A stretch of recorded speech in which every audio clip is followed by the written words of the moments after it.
Ito, blinking din. And alternate blinking kung makikita nyo.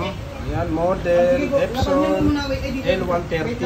Kaya, ganun ulit. Check natin bakit siya alternate blinking. Ayan. Kaya ito, titingnan natin yung sa maintenance. Ayan, status. Oh. Service required din, napuno na yung maximum page count.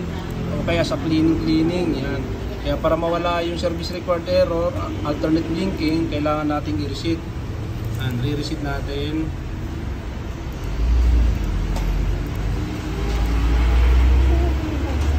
And normal na to sa mga printer kasi mayroon pong mga maximum page count yan.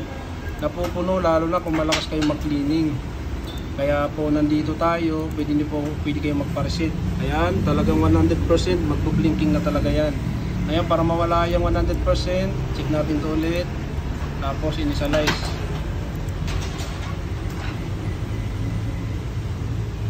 Ipahugot na ulit yung cable. Pahugot ang cable ulit. Hindi yung cable. Yan. Yan, ulitin nyo lang. Initialize. Ayan, tumuloy na. Yun, restart. Turn off lang yung printer. Nangyayari yun minsan, tanggalin nyo lang yung USB cable tapos ibalik nyo. Yun, wala na. Kita nyo, wala na yung alternate blinking. Kaya ganun lang mag-reset ng Epson L130.